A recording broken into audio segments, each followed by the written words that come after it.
Wayne Bergeron, welcome to my podcast, Studio HFL. Glad to All have you right, great to here. be here, Larry. Thank you, man. Thank you for having me. We met, I don't know how many years ago. You came to Butler University and did a master class clinic.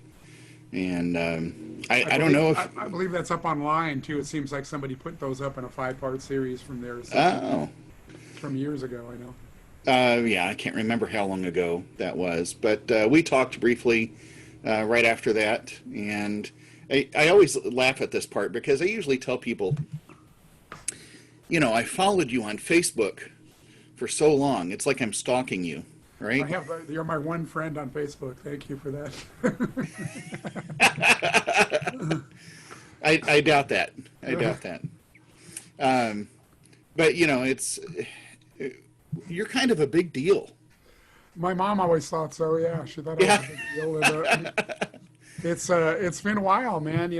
From my youth, starting to play, man, I always wanted to do this, and I was ahead of the curve a little bit, as far as some natural ability, man. And I look over my career, man, and I just feel extremely fortunate, man, to have done so many cool things, Well, and it's fun, man. And I still am starstruck with players that I work with, and I'm 62 years old, and it's still fun to me, man. It's not work. Well, sometimes it is, but usually it's just great to be doing this. yeah, but see, I think that's the reason you are people like you so much, right? Because they can tell you're having fun. It is And, fun, and man. and I know you're like every serious trumpet player. You know when you're focused, and you know when it's time to really, uh, Hmm. you got to put the jokes aside a little bit. But yeah, it looks like you're always having a blast up there. Yeah, no, it is fun. But when it's time to, when the red light goes on, it's like you step up to bat to the plate, and it's got to hit Yeah, the ball. yeah. So I just started working again. Actually, we did three sessions for a new Minions movie now. Because we haven't been able to do this, because we Right, can't put all these people in a room. So right. we did a brass session, a social distancing brass session where we had 9 brass players at Fox, which is a very big sound stage here, Yeah. and the trumpets were about 8 feet apart with plexiglass partitions between us. Wow. So we were spread out. 4 of us were spread way, way up. So it was kind of weird. Right, And all on our own risers with our own trash can and our own hand sanitizer thing. We had to bring our own headphones and all right, of that. right. you know, and then the trombones were in front of us the same way, and we had plexiglass in front of us as two, not right close to us, but, and then the two, so we had 4 bones and 2 tubas, and all this completely spread across the room. And then on the breaks, they sprayed, they basically disinfected the studio all day. We Wow. had to go out a certain door and go in a certain door, and we had a COVID guy there. We had somebody watching us. We'd get violations when you weren't playing. You had to be wearing your mask, even if you're sitting there on a tacit, all divided up. We had to wear a mask, and Well, so better safe than sorry, no, no, right? I'm in a complete agreement, with all of that, of course. We're just glad to be working, and if we can work Right? like that, if we can do that and work that way, let's abide by the rules so we can work. Because Yeah. Sony and Warner Brothers, which are the other two big stages here, are closed for the year. They don't plan on doing anything. Wow. So Fox is the only game in town right now to do anything, and so some things have been happening there, and which is good. I don't really have much on the books. I don't know if you know or not. I told you about what I went through, right, health wise here. Yes, and actually, I was gonna talk about that here at the beginning because speaking of a big deal, that was kind of a big deal. Yeah, when you go to the doctor and you have a lump on your throat and you think it's an infection or something, and then you find out you have cancer, it's a life changing 3 seconds of saying that, and I was just like, oh my God, and as far as cancers go, it's the cancer to get, you know, it's HPV P16 positive squamous cell carcinoma, and it's what Michael Douglas had Yeah, years ago. He was in stage 4, and they've yeah. learned a lot about this cancer actually. Where I'm at is stage 1 basically. So, Oh, good. but Caught it if early. they would have diagnosed me 10 years ago, it would have been stage 4. Yeah, So that's how much they know about this now. They have a vaccine for HPV. If you have kids, yeah, they've been vaccinated for this, yeah. and so it's very high success rate of curability. You know, Yeah. the mouthpiece maker Terry Warburton, he had this. Well, I talked to Terry yesterday, as a Oh, you matter of did. Okay, fact. so you I guys probably did. talked about this a little bit. And in fact, he said, Wayne called me and asked me, hey, what should I expect? I guess, from chemo or radiation treatments. Yeah, exactly. And I think he said he just cleared the 3-year mark. Yeah, he just did. I talked to him the So day he did it and congratulated him. So, yeah, but he went through. He's a tough cowboy, man. yeah, So, that's an so understatement. I've known him. I've known him since I was about 21 because I was working Yeah, on cruise ships in Fort Lauderdale, and he was there, and that's how I met him originally. So yeah, we've known each other for a long, long time. Yeah. yeah, So Terry, when you do chemo, the first chemo, they in the IV they put nausea medications, and then you take nausea medications, for the next 2 days after that. Then it's as needed. right. What's called Zofran is the generic name for it. Hmm. And I asked Terry, he goes, well, I never took the nausea medication. I'm going, what? And he goes, oh no, I never felt I never needed it. He goes, I just, I drove 2 hours to my appointments myself. Well, let me tell you something. When I started doing, my wife drove me to every appointment. I had to go Yeah, 35 days in a row, for radiation. And yeah, then chemo was every 3 weeks. So it was a really strong dose of chemo because it had to last 3 weeks. yeah, And by day 3 or 4, it got my attention. And I can't even imagine not taking the nausea medication. I mean, I just did what they said to do, of course, I'm just going to follow the rules. They say to take it, sure, I'm taking it. exactly. And Yeah, it doesn't really make you not sick. It just keeps a lid on it, yeah, you know. yeah, So you feel pretty horrible, but, it was I'll tell you the story of my first week because it was kind of gruesome and I might as well just share it, yeah, yeah. Please. They told me, radiation burns 2,000 to 3,000 calories a pop. So you have to eat a lot I of high. didn't know anything like that. I Yeah, didn't realize that. I'm down 35 pounds from, Wow. which I don't recommend this diet No, by no. any means. But so the first week I didn't know what to expect. So Dan Fernero, I don't know if you know Dan or not. I He's do. one of my colleagues Yeah. here and a great, great trumpet player and very, very good friend of mine. Yeah. And we do many gigs together. We have a good 1-2 punch together. It's just one of those guys I love to play with. Yeah. Yeah. And he was bringing me, when we found out I had to eat, he brought me like some of his homemade mac and cheese, like a big batch of it. And then as we went on, as it became more difficult for me to eat, he was bringing me soup every week. I mean, he just really took care of me, man.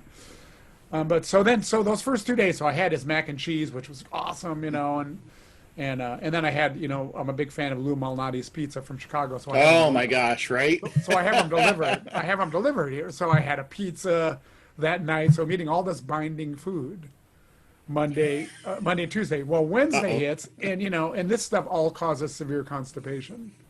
So I'm not going to go into the gory details, but it was an ugly week, man. And I got really sick, and I was in extreme pain. And I lost 12 pounds. Then the next week, Wow. it subsides, and you do better, and the radiation stuff doesn't really start kicking in until like week 3. So I felt okay those next couple of weeks. Not great. You're tired. Like sitting at the computer like this, I'd last 5 minutes, and I'd go, okay, I gotta take a break. Yeah. So I was ready for that when I did the next chemo. And they also changed my medication in there. I told them, what a hard time I had. So they put this stuff called Emend, whatever that means, but it mended me. It was a lot better. Yeah. And then I ate way differently those 2 Yeah, days. yeah, And what is not square? No square food, and Right, foods that are easy right. to digest, of course. So Right. I did that, and it was way, way easier. But then, as that week went on, the side effects from the radiation started kicking in. The radiation, the way it works is, like you don't just do one radiation and it's done, and the next one. That first radiation is like a pebble in a stream, and it keeps affecting you for days. And the next one's coming in. So that's why when you're done with 35 radiation treatments, you're not just done. It's a 6 to 8 week healing process. And Yeah. by the end of this, your throat's really, really messed up. And it's like going in the sun for 3 hours a day without sunblock on. So your face and your neck get very, very sunburned. But it's also like taking your throat and turning it inside out and holding it up to the sun for 3 hours a day.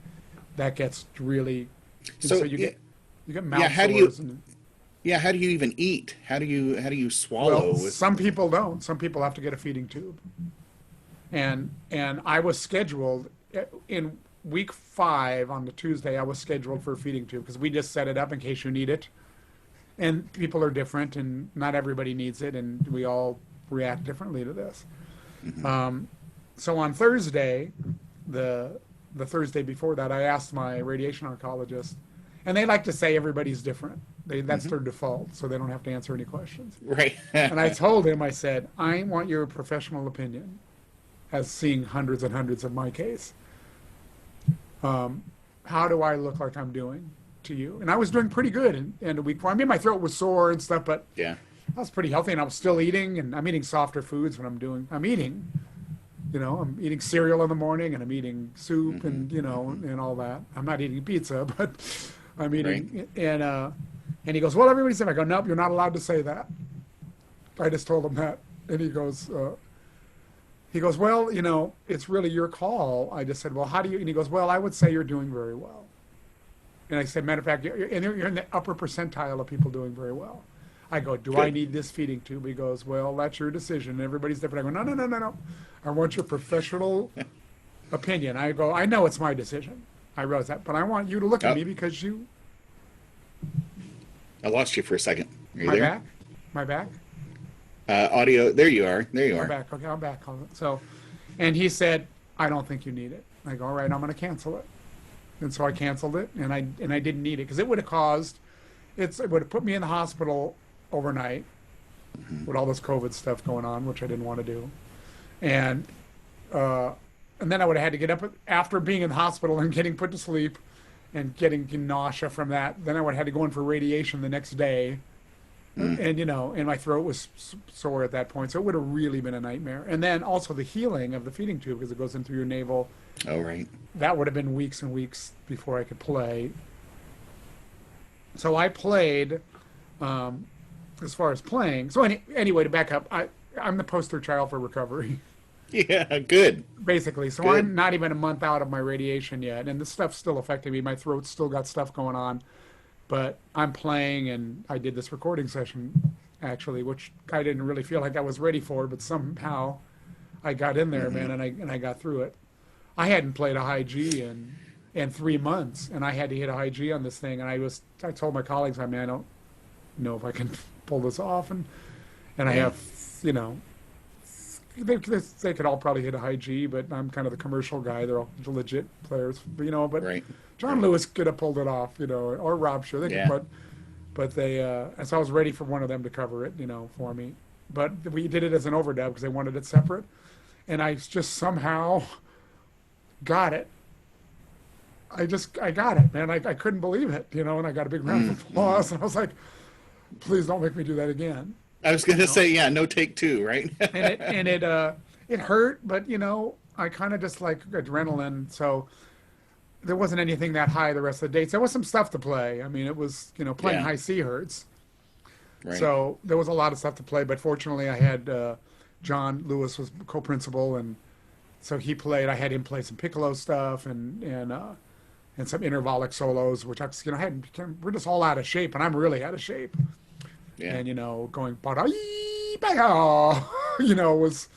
not going to really come out as stellar as I would like to play it. And John lives this, kind of stuff, and so he played it great, of course. Yeah. So we were a good team, and so I got through all of that, and I'm 4 weeks out, and I'm not 100%, but most people at this point are still, using the feeding tube and forgot how to swallow and have to go to swallow therapy and speech therapy. Right. So I'm very fortunate that way, and I didn't have to. I didn't have to have surgery Yeah. because the tumor was already growing. I had kidney cancer back in 2016. Oh my God, I'm sorry. And well, thank you. Did you lose And the kidney, or did they take it out of? I did. It was yeah. the tumor was right in the middle of the kidney, so My they friend- had to take. I'm sorry to interrupt. My friend Milos Yos from Arizona just went through this. Yeah. They had to take the kidney out because it was in the middle of the thing, and you're obviously okay. I am. I'm cancer free at the moment, but radiation and chemo are not an option really for kidney cancer because Right. it would just destroy it. Right. So, but yeah, they went in through the navel, and they used the Da Vinci thing. So, Yeah, yeah. as non-invasive as as you can get. But I remember being off the horn for, I think it was 17 days, and I was just itching to get back to it. But when you play with compression, you're trying to play with that big sound. It was like, okay, I can play, but I'm not going up. I'm not going to do any of that stuff for a Yeah. while. I had my appendix taken out in 2004, and it's when we were doing The Incredibles, the Oh first my gosh. Incredibles. Yeah. And I remember and I had laparoscopic, but I had 3 incisions. I had 3 stab wounds. And I remember trying to play I tried to play like 4 days after that, and I hit a C in the staff. And it's amazing how much that area of your body is working. Yeah. Because a C Yeah. in the staff would just I was like, oh my God. It just hurt like hell. So hitting a high C. Yeah. But then, as I was a couple of weeks out and we did The Incredibles, and I actually wore a weight belt, Oh. one of those Yeah. straps, those Yeah. things you can tighten up. And I put a roll Yeah. of socks on the incision that hurt the most on the left to put compression on it. And I tightened up and I crossed my legs like this when I played the high stuff. And then I Yeah. could do it. I mean, chops felt fine, Yeah. but that's how I played that movie. And then I got called to do a Ray Charles tune on, I forget which record it was on. It wasn't it wasn't Genius Loves Company. It was the one after that. It was a horn section tune. And I asked, well, how high is this? This was actually before The Incredibles. And he Oh. goes, oh, it only goes to high C. And I go, who's the other trumpet? They said Gary Grant. I go, oh, great. We're covered. Nice. So we get Yeah. there. So It's if 3 you're pages of high Cs. I mean, Oh, it's just gosh. it's just staying around high C, yeah. And so I've got the weight belt on and I'm playing. And then they asked if I could play something up. There was one thing they wanted to get like a double C staff. It's like, she go, Right. bow! And I said, oh, shit, I don't know.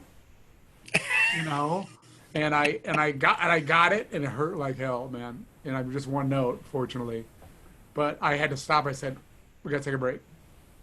And I actually drew blood on my Oh stitches. my gosh. Actually drew blood. So, yeah, so I know that feeling you're talking about it doesn't take much of an incision in your No. gut Yeah. to realize how much we use a core of our body to play the trumpet. Yeah. It's not Well, all if you're- about all this and this. It's like you're using from the waist up, you're using your body pretty well. Yeah. Yeah. If your doctor had known that, they probably would have given you a good. Well, they told me I could play. They go, it's how much pain can you take? They say you're not going to hurt anything. That's what they told me. But I did draw blood. I told them that. They go, oh, maybe you are going to hurt something. Oh my gosh. It was okay though. It was all Yeah. fine. Yeah. Well, how did you said you had a lump on your throat, Yeah. but how long was it there before you decided to have it checked out? Well, probably longer than I should have waited because I remember it was just a small thing and what the fuck is that? I didn't know if it was some kind of like weird calcium buildup or something. And so I was at Midwest, when I was kind of noticing it most in December, and I was talking to Chad Shootman. He goes, "Oh, you better get that checked out." So I went in late February and got it checked out, and they said that's probably some kind of plugged gland or something, and maybe it's infected. So they put me on antibiotics and for 10 days, and I did that. Then it didn't help, so they decided to do a biopsy, and they went down and they put a camera down my nose, and in this thing, and they took a snippet of it because it was on my tongue, the base of my tongue Oh. down here, growing outward. And they numbed me up. It was really uncomfortable. I wasn't expecting to get Yeah. that done that day. I was expecting them to say, "Oh, you're Yeah. fine," And they took a biopsy, and anyway, it came back positive a couple of days later. Then I had to go in for a scan, a couple of scans, and sure enough, confirmed what I had. And Yeah. but like I said, it's very curable and up in a 95% success rate with this Yeah. cancer. So and my timing couldn't have been better because the business was shut down. The Yeah. COVID thing had just kicked in. I mean, I Yeah. can't imagine. I would have been going nuts if I was here not being able to play Right. and all this work going on. I would just been going because you're out of sight, out of mind, man. All of a sudden, you're left in the dust, and even though I'm a fairly established player here. There's no guarantees Right. in this business for anybody. Right. You know, there's a lot of great players here that do this, and you know, I'd like to think that I'm really special, and you know, I'm the only one, but they can get it done without me. You know, that's just the fact of the matter. You know, so Yeah. out of sight, out of mind, and they may look at you like damaged goods after that. You know, so it's kind of scary. So it worked out, man. The timing couldn't be better. I mean, I was working a little bit at the beginning of this at home. We were doing remote sessions. I play on Family Guy and American Dad, and so Walter Murphy, the composer of those shows, he does big orchestra mock-ups anyway for Seth and the producers to hear, Seth MacFarlane and to hear, and the producers. Right. And then Right. we go in and we record with a 45-piece orchestra at Fox every few weeks, you know. And so he has the mock-ups already, and they sound, you know, fairly convincing. But Seth likes, you know, Seth's a purist. He wants the orchestra, which is awesome, you know, because it keeps us all working. And Yeah. and it's been a long, ongoing thing for me. You know, I came in on midway through, and I've been doing it for 9 years. You know, Has it been going that long? Oh yeah, it's been going longer than that. Oh Yeah. my gosh. So Well, you know, that's one of those, and not to change too much, but I think that's one of the reasons that I like those shows so much. Is not for the moral purity of those shows, but the music is great. You know, Yes, I mean, sir. it is. Man. Yeah, Walter Murphy writes all this great stuff even the little short things. Every once in a while, we get to do a song or something, you know, and it's really, really awesome. But we, you know, because of this, they got to get these shows done. So I mean, I'm the first trumpet player, and Alan Kaplan's the first trombone player. Dan Higgins is one of the woodwind players. So, and Bernie Dressel's the drummer, and you know, Dominic is his bass player on the, you know, that plays the electric.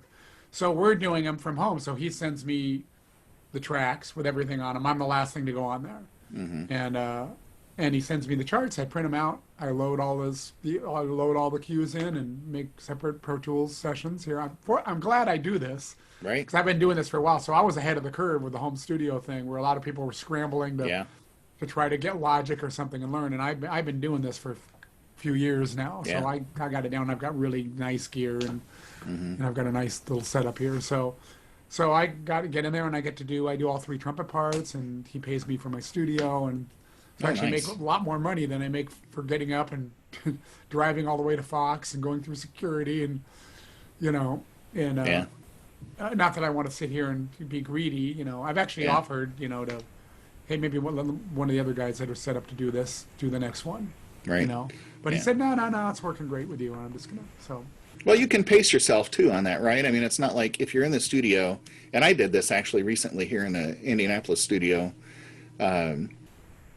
where I was playing first the whole morning session, and then the afternoon session, the last 2 hours, they just wanted one trumpet player to stay, but I had to record all 3 parts. right. You know, so it's not like you get to lay out on the second pass, you know, if they're doing a second for the strings. Right. It's like, okay, now then I got to do the third pass. And it's like, it starts to wear you out just a little bit. Well, fortunately, Family Guy is usually pretty easy.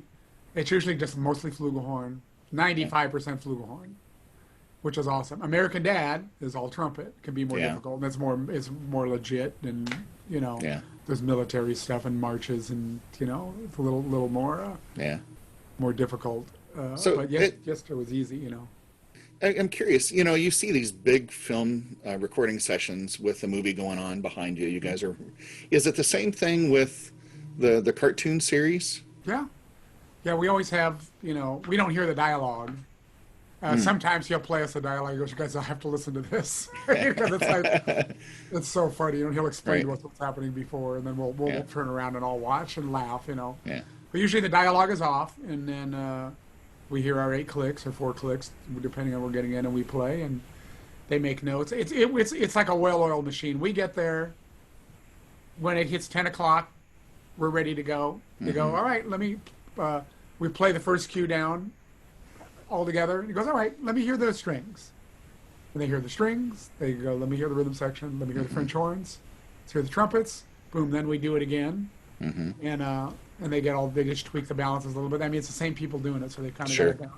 And then we do 1 or 2 takes on everything and are done. We start at 10 and usually done in an hour and a half, and we're there for 3 hours. Sometimes we go the distance. It just Yeah. There's a technical problem or something. Yeah. But Walter's fast, we're fast, and it's just like let's get it done. It gives them more time to Good. get. Yeah. You said go the distance, and it made I immediately thought of Hercules. Oh, yeah. Did you play that one? I did not play on that movie. I played on the cartoon series though. I played on the Hercules, the Ah, cartoon okay, series, okay, and I played on Buzz Lightyear, the cartoon series. okay. Yeah, that Hercules. That's a great Yeah, soundtrack. Rick Baptist played first on that. He's Yeah. he's the vice president of the union now, so he's retired just from playing. Yeah. But he played first trumpet on that. I'm pretty sure. When did he retire? It's 5 years now, maybe. Really? Is he playing at all? He might be playing for fun and just practicing. Yeah. He loved to play the trumpet. So Yeah. but he's vice president of the union. It's conflict of interest. He's making a good salary. Oh, yeah. And also I think he just felt like it was time for him.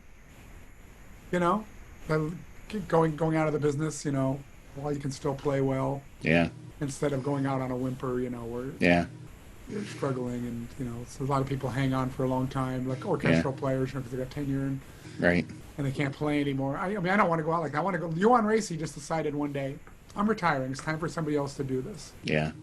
And, You we only remember him as the greatest trumpet player ever. Well, and not just that, but anytime his name has come up, it's not just, about his trumpet playing, but it's about what a genuinely nice guy he was. Coolest, most spiritual. If there's angels on this earth, he was one of them. Wow. He is and you won't hear anybody say anything different. Yeah. This guy did not want to hear your excuses either. I took a couple lessons. We got to be very good friends at the end of his life. I emceed his memorial, Oh, and my band played.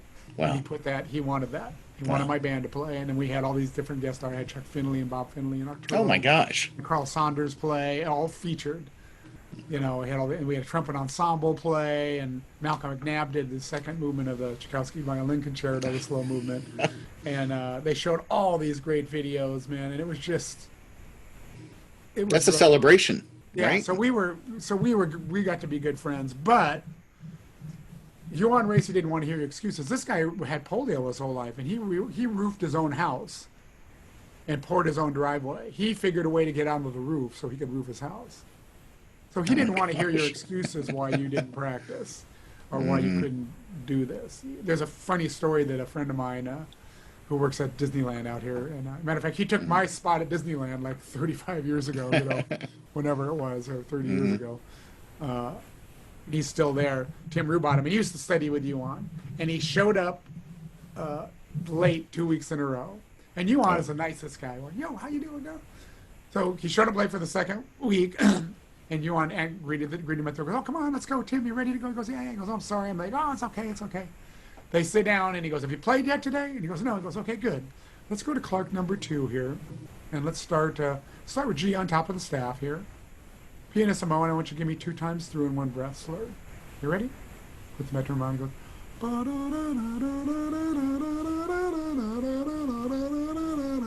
And if he chipped it, no, start again. I play with reverence. And now he hasn't played a note yet. Now we're going to go up a half step. Now we're going to go up another half step. And he kept taking him up a half step until he was at C and going up to high G, and he's sweating, man, and his spit's coming out the side. And Yuan said, do not be late again.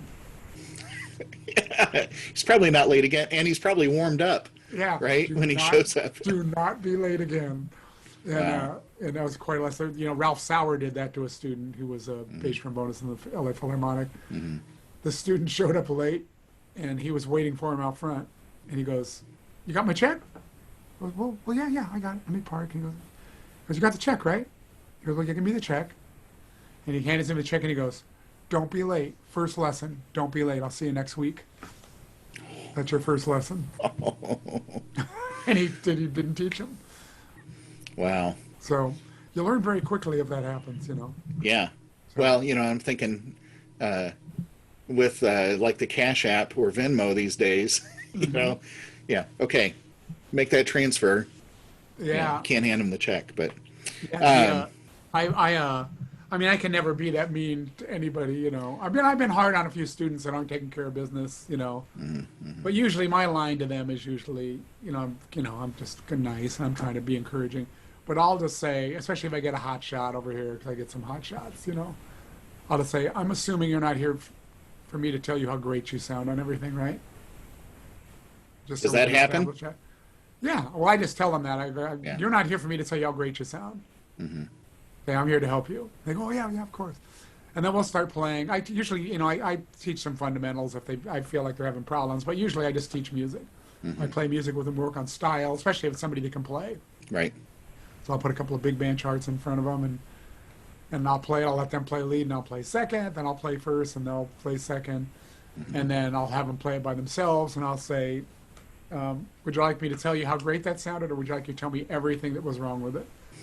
And so I go through and I tell them everything that was wrong with it. I go, all right, first note you shortchanged. When you went from this note to this note, you shortchanged that note. It took the swing feel out of it. You're rushing this. This note's flat consistently over the 8 bars. I go, let's try it again with that in mind. And then I get a pencil, I'd mark everything they did wrong and put a slur if I needed to get them to not do that and try to fix the... it's amazing how many people go like, will shortchange a note. Like, for instance, I'll go, ba-bo-doo-dat. They'll go, ba-do-da-dat. Oh, They'll right. shortchange that note to make sure they hit the top note. Whereas I boo-doo-doo-dat, you got to blow through. That note doesn't go away. You shouldn't see Right. space. If you see a big interval, it's hard not to leave some space. But even then, you don't want to go ba ba ba ba ba ba da dat. Yeah. You go ba ba do dat. That note Yeah. is important. So that's a problem, a common problem I find with young players, even college level. And even though they're playing good time, it takes away from the swing feel. All of a sudden, it stops swinging because they do that. Yeah. So I work on a lot of stuff like that with students. And I feel like that's where my wheelhouse is. I'm not the greatest technical trumpet player of all time, or teacher by any means, so I know what to give them to solve problems. I'm a good problem solver, but Yeah. there's teachers that are very good at all that stuff. Here's your prescription, do this, this, this, and this. Yeah. See, that's Vince DiMartino, I think, is one of the most gifted people who can actually not just tell you musically, but then he can tell you physically what to do. He is a bright dude. And that guy knows a lot of stuff. Yeah. And is a great guy as well. When I went through, I had a cyst on my lip years ago. I went through a couple of tragedies, and I had to stop playing for 6 weeks to let it go away. And man, he contacted me out of the blue. I didn't really know him, And man, he sent me all this literature and just helped me so much. We remained friends since then, of course, Yeah. And he sent me all the recordings that he's done and stuff. And I heard his recording of that 5 episodes for trumpet and brass choir that Alan Mazzuti and Jeff Tyzik did. I don't know if you've ever heard that. No, I haven't. But Doc played it live at the New York Brass Conference, way back when, and just crushed it. Of course he did. I mean, it's hard, man. This is not for the squeamish, this thing, And man, his might be the best recording I've ever heard. Wow. I mean, it's a studio recording. Doc's is Sure. live, and it's great. Doc's getting tired during the 4th movement. And he talks a whole bunch between the 4th and 5th movement. Yeah. And he makes all these jokes, and he talks about how, you'll never find a more forgiving audience than the trumpet audience. And he goes, and they know what's happening with every hair on your mustache. And he had everybody laughing, and he talked for 5 minutes, and then he played the last movement and crushed it. And played a high A on the end. I mean, it's like really, I wish I had the recording of that. It's out there somewhere, man. Yeah. But it's one of the most spectacular things I've ever heard Yeah. in my life. Yeah. You know? Have you heard, speaking of Doc, have you heard the Lost Tapes that he just put out? I don't think I have. I'll send you a link to that when we're done here. But I they have some interesting Doc stuff that you probably don't have. I'll send you on. I have him doing a bunch of clinics Oh, I'd love before that. before the Tonight Show and Oh. all that. Like when he's young, doing Yeah. master classes and stuff. Yeah. And playing, and sounds pretty great. Well, he was still sounding great. I think he's done performing, but I think he's still practicing every day. I don't think he'll That's not what he give that tells up. me, man. He called me to my cancer thing. We talked Yeah, for a long time. yeah. We've gotten to be friends over the years, and he wanted for ITG. Now this was a year ago. He called me, and for ITG was going to be out here. goes, Wayne, he goes, I want to do a big trumpet thing, big trumpet ensemble. And he goes, you know the guys to get, and I want you to put it together. And I want it to be the end all. I want to have something written that's the end all piece. And he goes, and if I can play, I'm going to play on it. And if I can't, I'm going to conduct it. And if I'm not here, he goes, you got to play my part. And he was like, just like, he was looking, he's 92 years old at the time. Right. He's going, if I'm alive, I want to do this. Yeah. That's just what he is. That's just the guy he is, man. Yeah. He loves to play the trumpet. We played on this when he was almost 90 years old. We did a concert in LA, and I put the band together for him. I've got to do that twice now. Wow. And man, he was just great, man. Especially the second half. He struggled the first half just a tiny bit. And I was walking off the stage with him, and I go, God, Doc, good energy. And he goes, well, I'll trade some energy for some better notes, I'll tell you that. And then he went into the stairwell, and he practiced the whole break and was hitting high F sharps and Gs. And then he came out and crushed the second half. Yeah. It's almost like he's got to be beat up to really be sounding good. Yeah. And anyway, he's like just a complete inspiration, and possibly, it's hard to say this, but possibly the greatest sound from the bottom of the top of the horn I've ever heard. I agree with you, but there's a recording on YouTube, and I don't know if I can't remember if it's MacArthur Park or Malaguena, but he comes out, and of course he starts way up high, just sizzles, and plays all the way down to low F sharp, and it's I know the thing you're talking about. Holy cow, right? I mean, that's not fair. That little lick that he plays at the beginning of MacArthur Park, it is again. He goes, boo wee. Yeah. I know that lick. I play that lick. Yeah. Matter of fact, I play it in I have a tune that I do a cadenza on.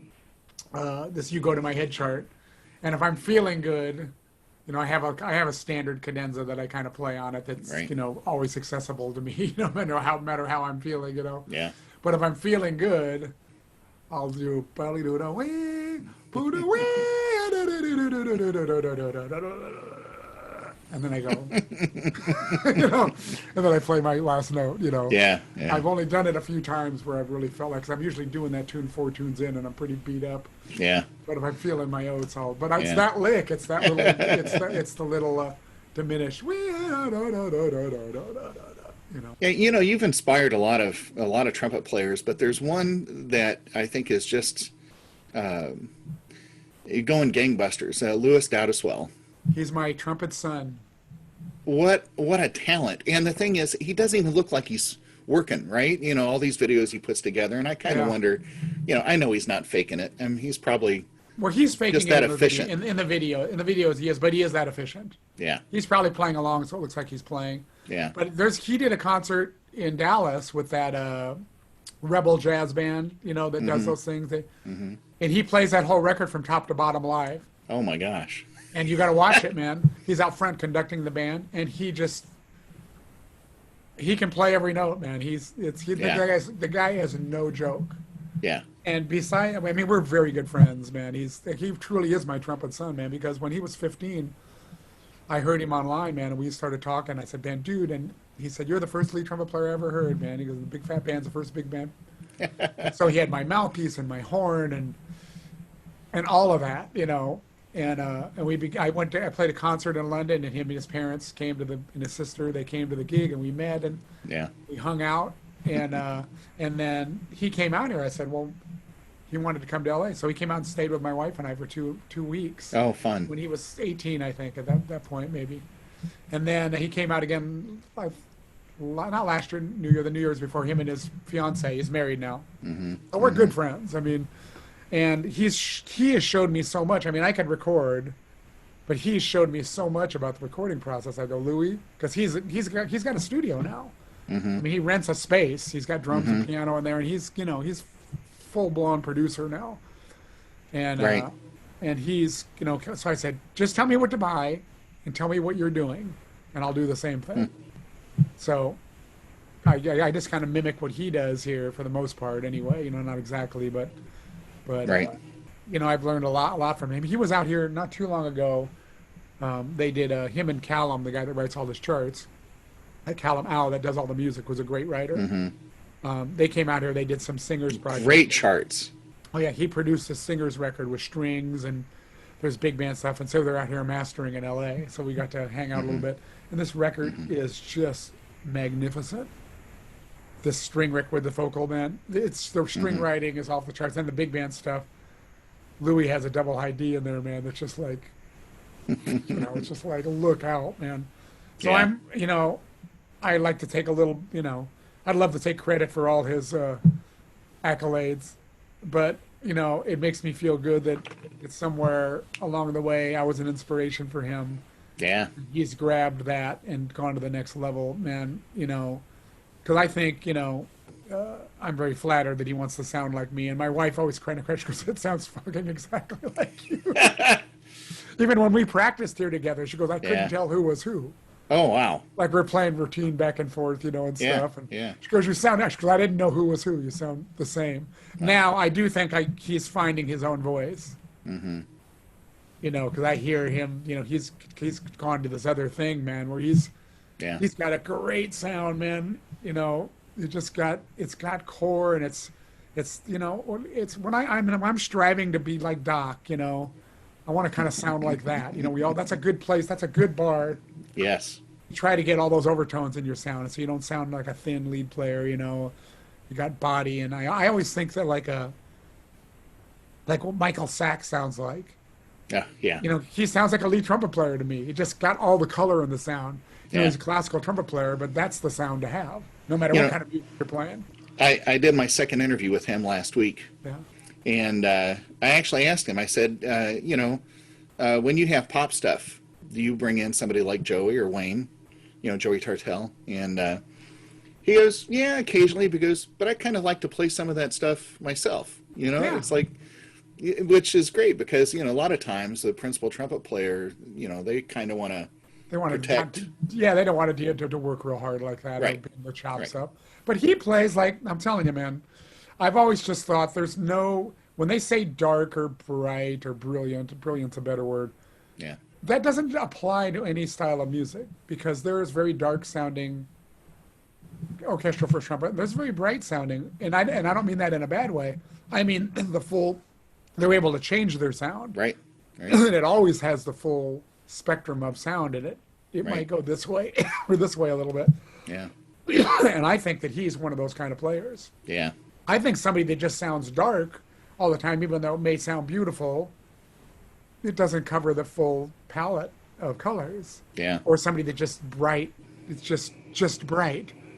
I mean, it may work and it works, but having that, like Doc has that in the sound, and Mike has that in the sound too. Chris Martin has that in the sound. I played with him quite a bit. Mm-hmm. We did, this West Side Story movie together. I was flying back and forth to New York. Oh, I didn't know that. Yeah, so the New York Philharmonic, but they brought me and a guitar player out. So when we were playing America and going back and forth, I went into the booth and listened. It sounds like one person. Nice. So I'm cranking, man. I'm going full bore, Right. Bergeron, loud. Yeah. He's matching me, Yeah. And so, anyway, it's that drum corps background, right? I mean, that's well, maybe he went to drum corps when they were a lot smarter. I was there when it was a bunch of thugs, and it was just all about blasting. It took me years to get rid of my drum corps sound, Yeah. But Chris and his brother both, are beautiful players, but Chris is besides being just a great human being, man, he's. When I came out, the first time I played West Side Story to picture in a live concert was with Phil Smith there. Oh, wow. So you talk about being as nervous as a hooker in church, sitting next to Phil Smith, between Phil Smith and Joe Alessi, Yeah. It was, and then the next time I did it, Chris's first gig with the New York Philharmonic. So, but because of that relationship, when they did the movie and they decided they were going to do it in New York, I got brought out to play again. And, Nice. I feel kind of weird going into somebody else's backyard, if there's plenty of great players in New York, that have played West Side Story. The movie is very different than the show, though, in many ways. Yeah. A lot of it's the same, but there's a lot of different stuff. Really much more difficult. And, but I felt like, because I know these people, because I played with them, so we're friends, so I felt extremely welcome, and Dudamel conducted, and it was, it was just freaking awesome, man. It's kind of the highlight of my career. I Wow. mentioned that in another podcast. It's really a special moment for me because I got to come in there and get treated like, I came over with the team, so I'm not just a hired musician by the contractor. Right. I'm coming over there and I'm flying over first class and I'm staying wherever I want to stay. And it's nice to get, as musicians, we get treated very nice sometimes. Most of the time we're just, Yeah. my wife, when I got back, said, you still have to take out the trash. Okay, so just get Yeah. over yourself, But I felt like such a, not big shot, for lack of a better term. I felt Yeah. important, and to have, all these important people and getting to, and sitting there in this great trumpet section and this great orchestra, man. Yeah. I felt like, man, I'm not worthy to be here, man. I'm so lucky. I mean, I just felt like I said, I'm still starstruck by things, man, and the people I get to play with every day here, man. I just can't believe I get to do this. Well, I can identify a tiny bit because doing these interviews, right, is the chance to sit down and I know most of the people. I mean, I've at least met them somewhere along the way, but I've gotten nervous. In fact, there was an interview I did a couple of weeks ago, Carol Reinhardt, Uh-huh. and legendary, Yeah. right? And an amazing trumpet player. But I think I got more nervous about interviewing her than I did Sergei, Wow. and it was just, there's something starstruck is exactly Yeah. what it was, Sergey, man, is another one, man. It's like, holy, just like who can, him and Hockenberger, Oh, did you see what Hoken came out with? I think Shirley Number 14 today. Yeah, because I was talking to John Lewis about that 2 days ago. Because I got to tell you a quick story. Because that's on my. Check it out. There it is. It's sitting on my. Oh yeah, right there. So when I was in radiation, I started practicing it again when I went through this. I go, well, I got to practice. Let me open the Shirley book, and I hadn't Right. played that in years and years and years. And I used to be able to play it, not incredibly, but I could get through the page. Sure. With the exception of with the exception Right. of that. Right. So I started practicing it. So when I was on the radiation table, and what did my wife do with my mask? I was going to show you my mask. I put it away. Oh, here it is. So this is a radiation mask. Oh yeah. And that's Yeah. what I wore. I'd be on the table. This would go over my head. Right. And they bolt you down to the table, and then it's Hannibal Lecter, man. It's some weird Yeah. Right. thing. So while I was on the table, you kind of got to get into the zone, man, because it's a scary, uncomfortable. You got this mouthpiece and a tongue depressor, so your mouth's open, and you got this thing on, and your head's pinned down, and it's not fun. There's nothing Yeah. fun. I know it sounds really fun. Oh yeah. There's nothing fun about this. Yeah. And then they're roasting you. You don't feel anything, but this thing is going around you, and you think about what's going on. So to zone out, I would practice. I'd finger, your hand. So I'd be going, and I'd be singing. Yeah. I would just go through the whole thing in my mind, and finger it. And as I got more comfortable doing it, I would forget about where I was. And I would either do that, or they would put on. They always put on jazz when I was in there because they knew I was a jazz trumpet player. So Yeah. or either that, I would go, oh, that's an E minor. It would be some smooth jazz. So I'd jam to it. I'd just start going in my mind. I would just be playing it, Yeah. and it would make me forget about where. So while I was doing that, if you're ever in trouble on the table in there, all you have to do is go or raise your hand or go, and they'll stop. They'll come out. They'll stop the thing and make sure you're not choking. Right. Which I never really had to do. But I guess I was kind of loud one time, and I was going, and they go, you okay? I go, oh, okay. And they go, give us a thumbs up if you're okay. And I go, and then Yeah. I did it again. They go, you okay? And so they left me alone. And then when they came in, they go, what was the noise you're making? I go, I was practicing. So they could hear me thumping. Yeah. Yeah. And then so when I would be doing it again, I would hear them over the loudspeaker. They go, what are you practicing now? So it became kind of a joke, Yeah. I was in there, Yeah. 35 times, so. And so anyway, I couldn't wait to hear him because I know he's going through the book. And I couldn't wait. So John Lewis and I were talking about it a couple of days ago. Yeah. And he sent it to me. So he goes, wait no more. Here it is. Yeah. And then I heard it, and I texted John back. I go, F him. Right. Right. You know, and on C trumpet. So yeah. he's a step higher. Yeah. He's playing them all a step up. Yeah. Well, and you'll Huh. never play him the same way again, right? I mean, his phrasing on things is like, oh, that's how that's supposed to go. Well, I said that Yeah. when he played that Oh yeah, one, 12. Yeah, when he played that one, I texted out and go, oh, that's how that goes. Yeah. Because it just, he makes the most difficult thing, like Sergei, sound like it's nothing, Yeah. and so those two, I mean, are just the premier soloists. There's many, many great classical solos out that are, but they're so in the forefront, we get to hear them a lot.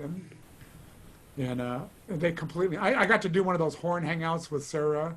Oh yeah. And we did one with all trumpet players, and Sergei and Hoken were there, and Phil Smith and Chris Martin and Holy cow. And I was just so honored to be sitting in that little cubicle. I took a picture of it. I go, hey man, here I'm. I mean, I can't even believe I'm here, man. It's like it was right. so cool, Yeah.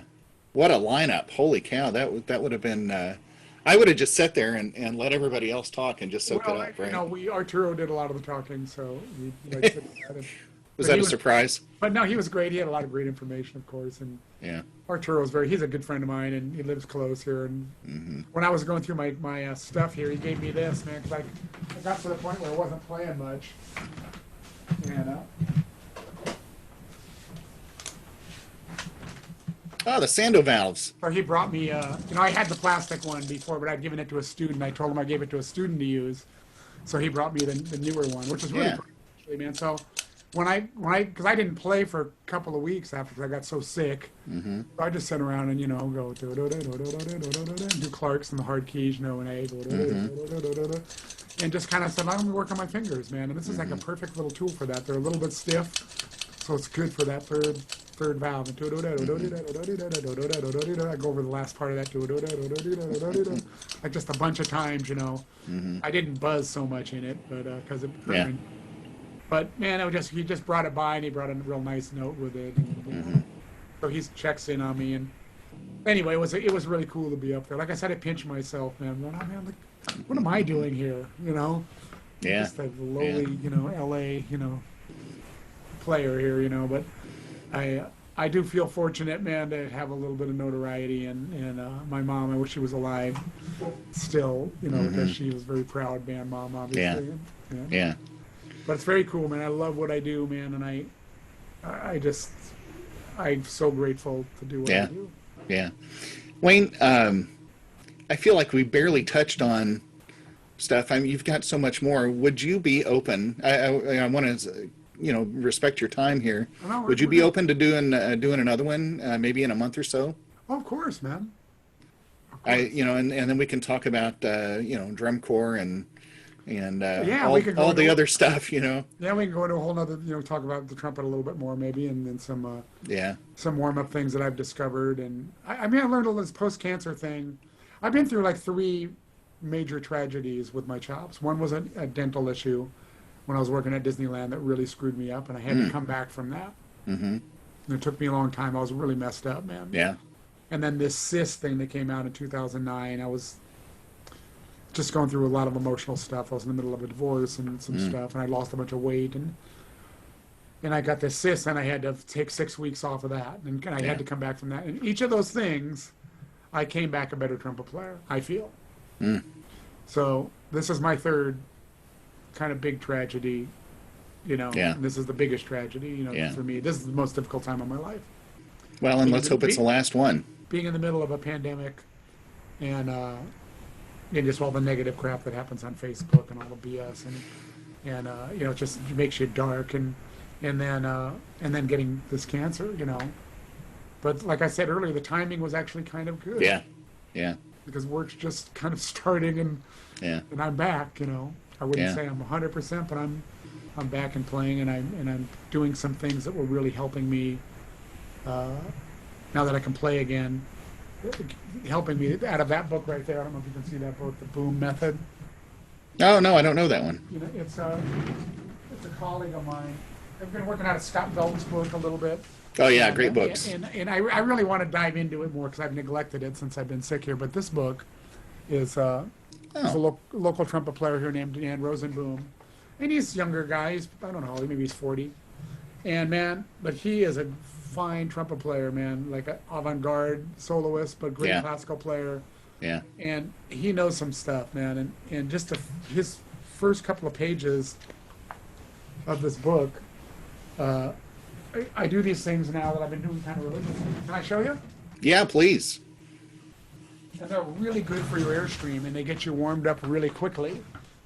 And so what the exercise is basically all air attacks. So you do two C's.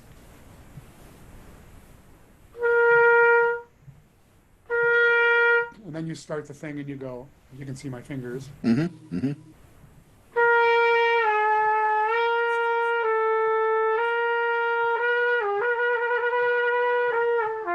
It sounds like crap because you got to hold that. Right.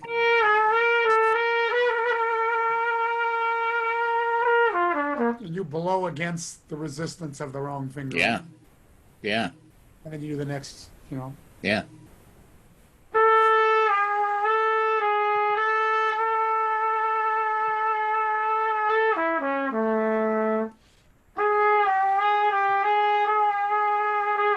And you work your way down. You go up a third. Right. I don't go very high. He goes up there. He can do it on high G. So what's the benefit? What have you Well, noticed? it focuses your airstream. It forces you to keep a focused airstream. So when you go back to the correct fingering, the note, go down, it's locked, man. It's like that's the airstream required. Right. So a Right. lot of times we back off on the airstream because the note comes out easy. Yeah. So he calls it activating the air. So what I found by doing that, like I'd neglected it because it hurt my throat to bend the notes before. Yeah. But I've noticed that when I do that, I'm warmed up quickly, and it gets the cobwebs out of my sound. You know, it gets the sound cleared and helps me find the bullseye of every note. You know, besides just bending down, using the wrong finger is the equivalent of bending up. Yeah. I try to do Yeah. too. I do things like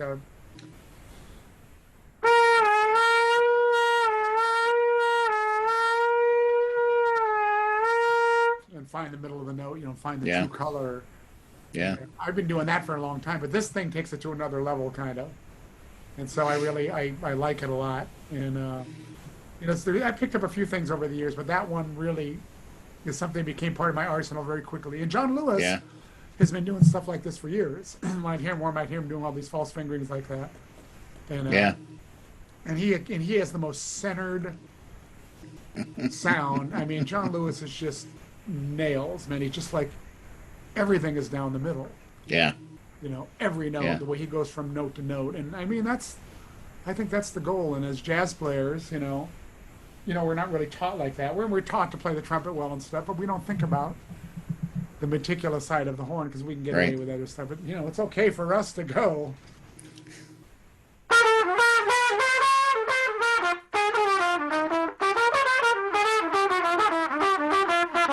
You'll find nowhere in the Arbenz book that it says that's good articulation. You know, but we can do that because it's part of Sure. the sound of the music, you know. Yeah. So we neglect, you know, commercial players, like jazz players, we neglect that part of the horn. Not all, but some do, you know. I definitely did, you know. Yeah. But now later in life, man, I'm like trying to be this pristine, more classical type player because that's what's required of my work. So I've been working on it for years. Am I a great classical player? No. But I've learned how to make the right sound, and I've listened to these players play, and I've learned a lot, you know, from sitting there. Because sometimes I'm playing first, man. I get called to play first, and it's them, you know. It's other people that maybe should be playing first on this particular score, but we can all kind of do the job, you know. And if something comes up that I really feel like I need to let somebody else play, of course. I did that on this movie, you know, mainly because of my physical strength, but not just because of that, because there were certain things that go, man, John's just going to play this better than me. Yeah. Let him play it. Yeah. You know, why not let him play it? Yeah. Or Rob, or any of them, actually. You know, Tom Hooten was playing fourth, and, you know, we got players there that can kind of do this. Yeah. You know, so Yeah. let them do it, you know. Yeah. And, So, you know, you mentioned though the key. You said you got there because you finally knew what it was supposed to sound like. But that's really the key to everything is we can all make pretty decent sounds, but unless we have that oral knowledge, right? You need to be able to imitate. Yeah. I mean, it should be easy to me. One of my pet peeves, and this goes for jazz players and classical players, is when you hear a classical brass section play something like, you know how the Mary Tyler Moore theme goes? You're too young for that. I can hear it. No, I watched that show growing up. So it goes ba ba da da da da da. Oh, the Dick Van Dyke theme. Oh yeah, yeah. Right?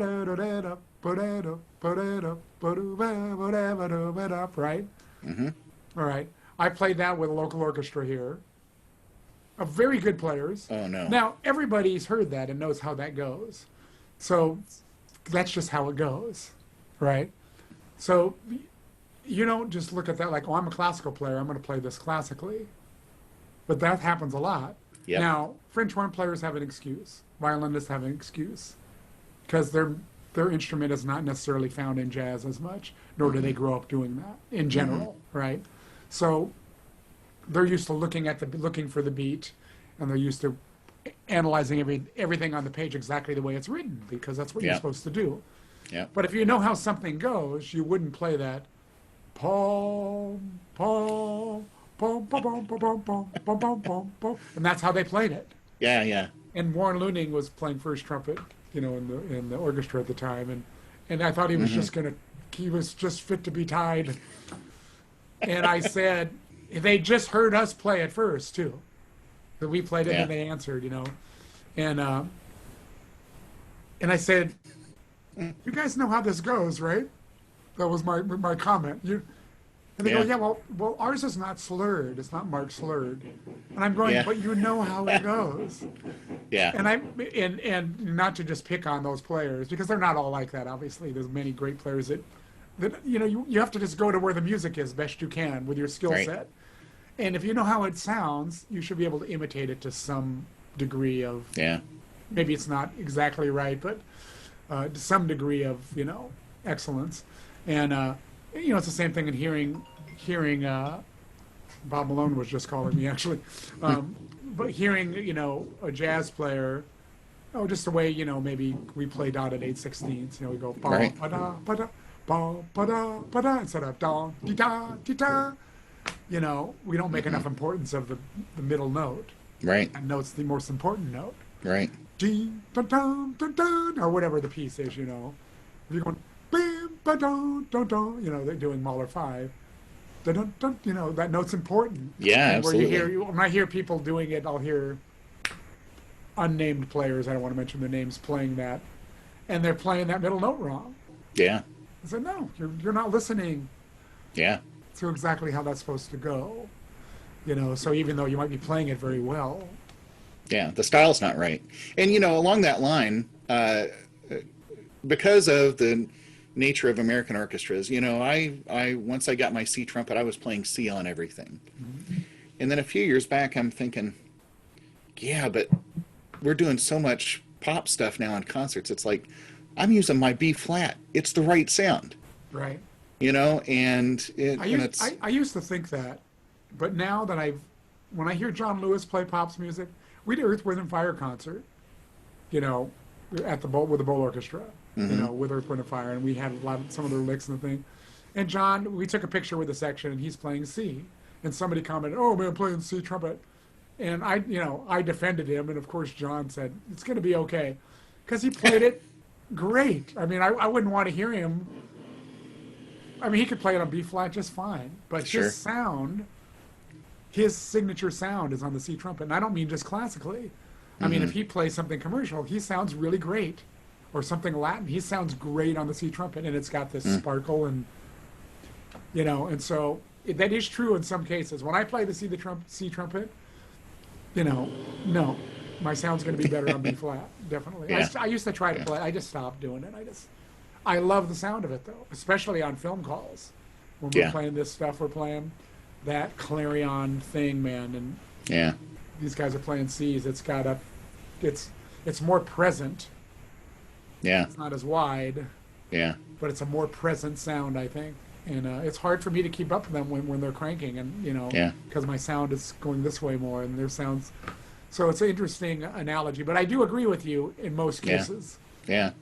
Uh, so Malcolm was kind of known for playing the smaller trumpets. He played a lot. Well, when I started working with him, he's playing a lot of E flat trumpet for comfort, Mm-hmm. because it would lend itself to some of the things he was playing and make it very easy. And then he would play it loud. I mean, he was loud on it, man, and it would print very well. And unless he was playing by himself and playing something too low, Mm-hmm. it would sound great in the ensemble. So Mm-hmm. he did it because his batting average would just go up. He said you got to miss the note by a fourth, So, Yeah, right. So he played a lot of E flat trumpet, but then he would play C and on other things and piccolo. Yeah. John likes to play C trumpet. That's Mm-hmm. where he feels his voice is. Rob Shear, who's younger by comparison, he's 40. He plays both B flat and C very, very well and crosses over very well. Mm-hmm. And the orchestral players that come in, when people from Philharmonic, they always play C. Well, you said Tom was there today, right? He was probably The playing other day, C he was then. he was fourth trumpet the other day, yeah. And Yeah. when I did the West Side Story for the first time with the New York Phil, they were all playing B flats Yeah. on it, and well, you guys are playing B flats, and Phil goes, "That's what it's written for." Because I told Yeah. everybody to play B flats. I go, "Well, that's just not always the case." I said, "If you guys, whatever you want to play, you're comfortable on. I'm just playing on B flat 'cause that's what I play, Right.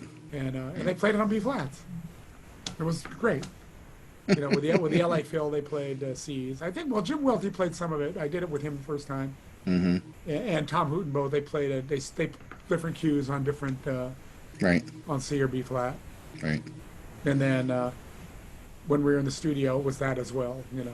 Chris would even say, "Can I play this on C?" I go, "Yeah, man, whatever, man. We're blending just fine here, So, and it was really fun, but it was quite a learning experience for me, man, to getting to sit next to players that play at this level in kind of their wheelhouse too, Yeah. And I'm just there basically for the mambo solo and cool and but I had to play all the other stuff too. I played first trumpet on Right. most of it. I had Chris play a couple. I go, "Why don't you play this?" And there were just some things that are really delicate, and he just owns it. Oh, yeah. So I could Yeah. sit there and be nervous, and doing it in front of them, or I could just have him do it. And I Right. could take a break too, because some of the things were just three trumpets, and Mm-hmm. I could take a little break. And Yeah. With you said Dudamel was conducting. yeah, David Newman conducted some, of that Dudamel conducted all of the main dates. Well, I would love to have the opportunity to play mambo under him, because you've seen those South have. American orchestras, right? Where they're just up and dancing, and everybody's having such a great time. When I did the and the mambo- trumpet players are taking it up. When I did the mambo solo, there's a story behind this. When I did it the first time, they wanted me to stand up because we had an audience at the recording session, and the Obamas were there, and I got to meet Oh, Barack wow. and his wife. Man, it was like the most awesome thing ever. But I got to stand up and play this thing, and I got a big round of applause. And Dudamel came over and kissed me. Gave me a hug and a kiss on the cheek, man. Oh, nice. It was just like, wow, man, and Right. And Right. he was very nice. One of the dates I sat next to him flying back on the plane and got to talk with him. And just a cool guy, and what a funny. That guy is so funny, and his analogies. Really? Oh yeah, how he gets the orchestra to play. His analogies and stuff, man. He'll say something. This is what this is, and he'll do some corny analogy. Seems corny, but then the next time around, the string players sound better. Sound even better, Yeah. So Yeah. it's really interesting watching him work. So I asked Chris, I said, "Man, you've seen every great conductor, man." I go, "How does this guy rate?" And he goes, "Oh, yeah, he's one of the very, very best Wow. I've seen." Yeah. And we did stuff without click, some with click, but some without click. Mm-hmm. And his tempo, like if we did a pickup somewhere, he would hear the tempo before, and he'd go, "Okay, here's 8 counts." And it would be the exact same tempo. Nice. And he told the orchestra at one point, because we were so spread out, so far apart with the horn so far away, and it wasn't gelling, and he went, "Trust me, just trust this." And the next time around, everybody zoned in on him, man, because you can trust him. You can't Yeah. always do that. Yeah. You can trust him. Yeah. He's going to be right. So anyway, it was all that being said. That's why these gigs for me were one of the greatest things of my career, because the people I'm playing with, the movie, Yuan Racy played first trumpet on the movie. I got to study with him. He's my friend. You know, so to sit in the chair that he sat in, Right. and then sit in the chair that Pete Condoli sat in for the solos, the mambo solo and stuff. It's quite a big deal for me, man. Anyway, Yeah. it's like, it's not just another day in the office like it can be. It's a Yeah. really, really big deal. Yeah. Those Candoli brothers, they weren't too bad. Oh my God, I got there- to play with there's a- them a bit. There's a video with Red Nichols and Al Hurt, and Pete Condoli. is it Pete? Yeah, it's It's Pete. Pete and Don Ellis. And oh my gosh. Or is it It's just- Dizzy? Is it the one with Don Ellis? No, or the no, one with no. Dizzy? It's Red Nichols, Al, and it's one of these old. It looks like they're on the Lawrence Welk show. I think yeah. it might be something like that. And I mean, everybody sounds great, you know, in their own style. And of course, Al. The more I listen to him, I'm thinking, it's like Doc's sound. You know, Al's sound was just. Okay. And Doc and Al was a technician too, man. He could play the Yeah. trumpet. Man. Yeah. There's Yeah. no discounting that. That's Yeah. for sure. You know. Yeah. Well, you know, I have a lot of fun doing this, and I tell people, look, I'm not going to ask him what size mouthpiece he plays. You can find that out. You can go to his website. You can email him. You can figure that out. And it's like, let's talk about the stuff that matters, right? And I appreciate you sharing. You know, not everybody's open about cancer and things that are that. Well, I mean, it can make you very vulnerable to talk about that sort of thing. Hey, just to go on for a second more. I mean, I'm scared. If I said I wasn't scared, man, I mean, I remained positive. Yeah. And knowing the outcome, but this is the toughest time of my life, by bar none. Yeah. As much as that those sessions were the best thing I ever did, this is the worst thing I've ever done. Yeah.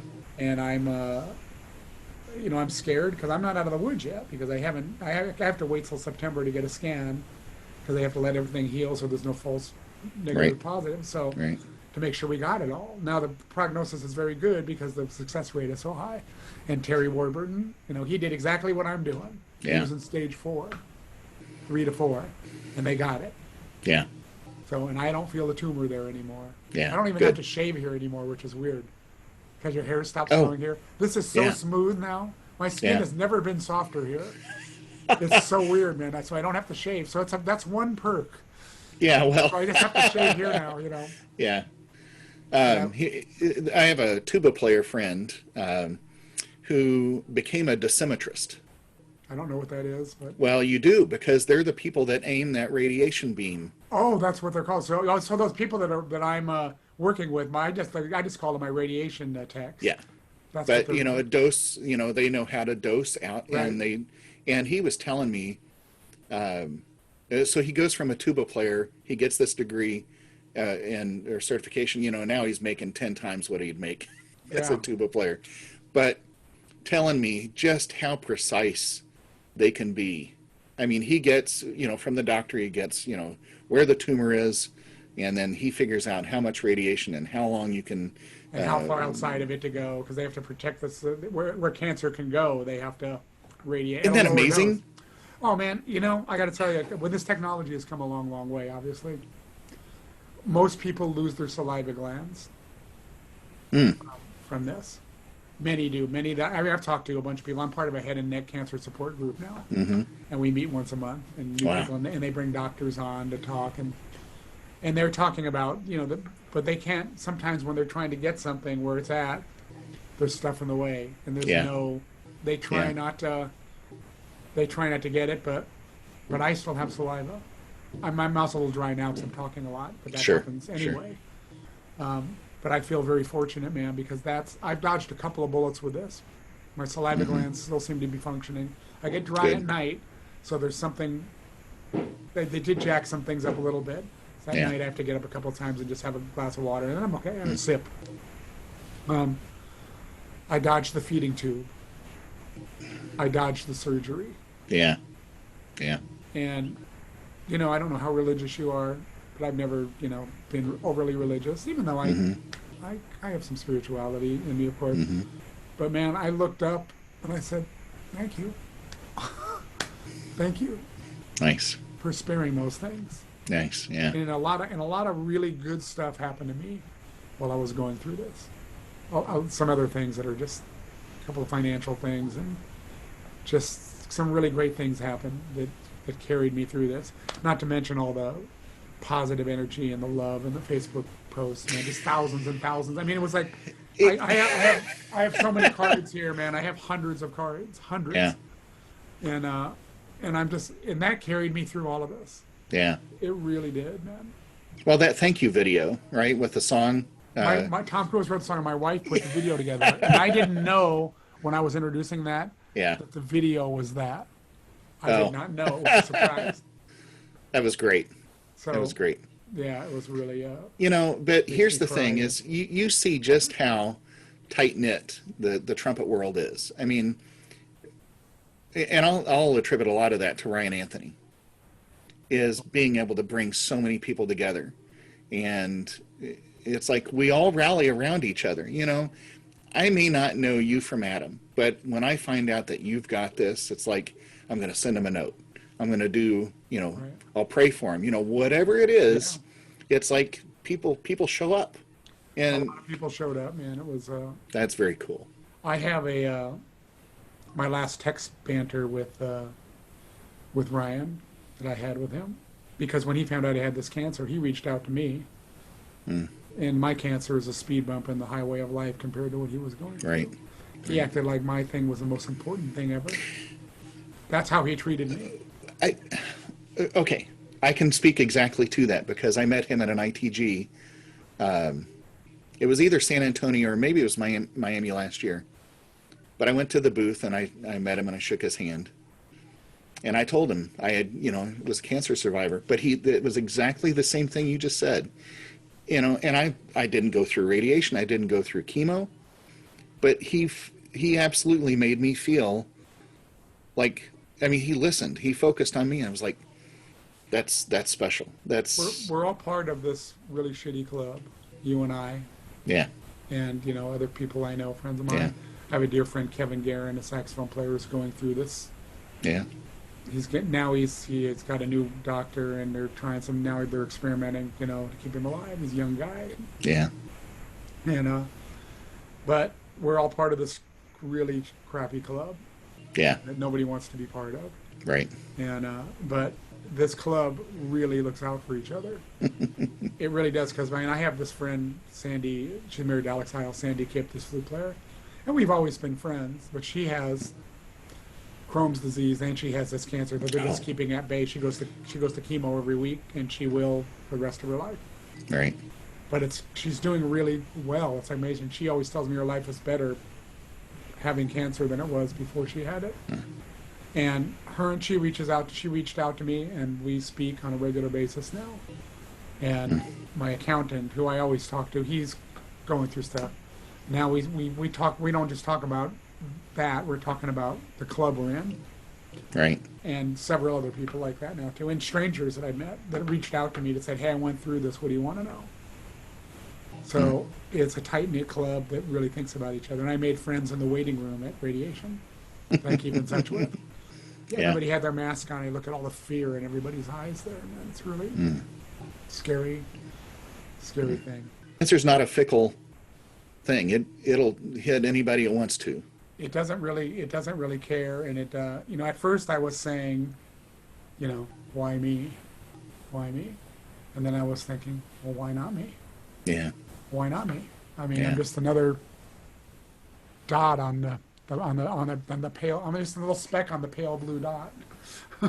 Yeah, but sometimes you think about the high-profile life that you live as a trumpet player, but what this can do for others. I mean, see, you can find the silver lining, right? You can think, okay, why not me? And I can make something good about this. That's what I've been trying to do. I've been trying to be positive, and Yeah. I've been able to help a few people now. I have Yeah. another friend of my wife's that's going through this much more severe than I was, going through whole face cancer and radiation, and he's having a hard time with it.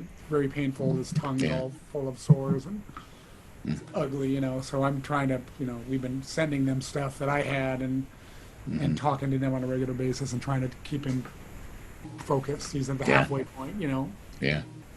Yeah.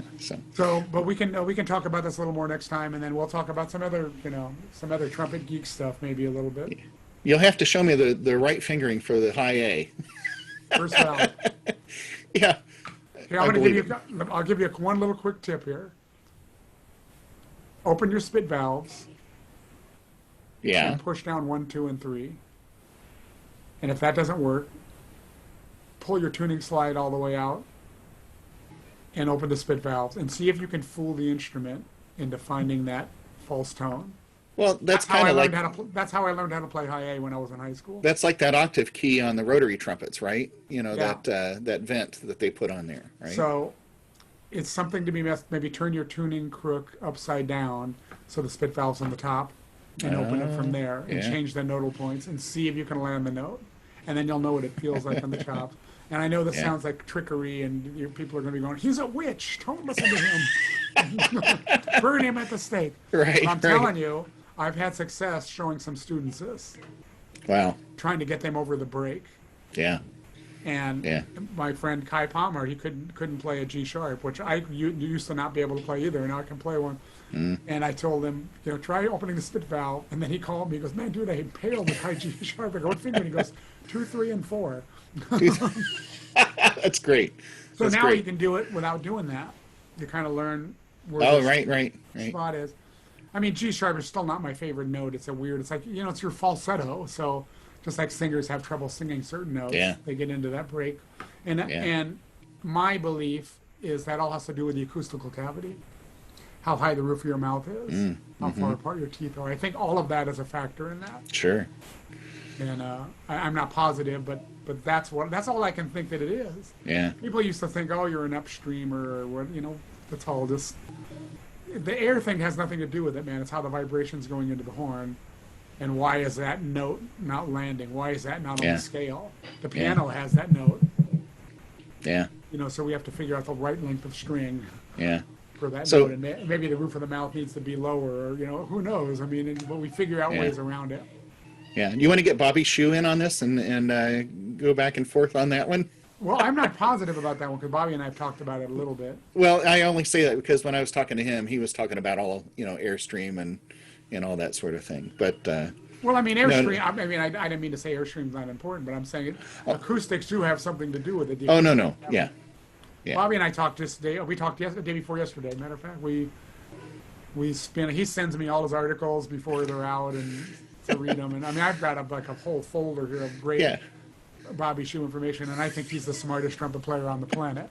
What a nice guy. Yeah, That's he's, just he's helped me so much. I mean, and said some really kind things about me. He put me up on some little blurb recently, and he mentioned my name with a lot of other flattering names to be mentioned with, you know, throughout our history here. So yeah. I was just kind of blown away that he thinks that of me, you know, and I took some couple lessons with him, you know, and whenever I have a problem, he's my go-to. When I had my Yeah. cyst, it's the first person I called. What do I do? You Yeah. know? So I had an aloe plant in my room, and you know, I did all that, and then, you know, he had me, because I couldn't buzz my lips, and he goes, well, how am I going to practice? You know, how am I going to keep my corners in shape? I'm going. He said, well, no, you got to put your fingers up there like you have a mouthpiece there. He goes, it's different with the mouthpiece there. So my, you know, so. Right.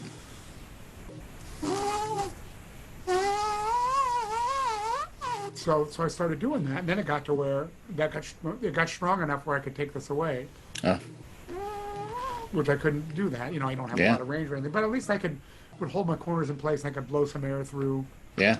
you know. And Yeah. so, and just, you know, I've gotten little just tidbits from him, you know, about a lot of things, and I just take them and run with them. Carl Yeah. Saunders has given me little tidbits too about jazz playing. That he'll when we work, he plays third trumpet on Family Guy usually, and he'll always just play some little lick at me. He'll go. Of course, let me mouse. I go, oh, okay.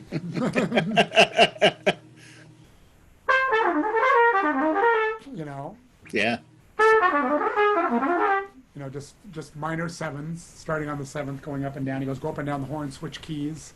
Mm-hmm. You go, he goes, it's so good for the fingers. Mm-hmm. And he goes, and think about it, when you see a minor seven chord, man, you go, it leads you into its launching pad into the next lick. He goes, listen to, then he gave me 10 examples of sax players doing that. Yeah. And so I started doing it. I go, I'm in, right? So Yeah. my wife can always tell when she hears me working on something. She goes, you worked with Carl today, didn't you? I go, yep, I sure did. That's I'm great. great. I get to sit next to great players. I'm grabbing the information. Yeah. Yeah. Thanks for having me, man. I want to thank you. This Thank is you well. before you thank me. Well, thank you. Because it was great. Wayne, stay healthy. Yeah, you too, man. Take care, brother. All right. Take care. See ya. See you, man. Bye-bye.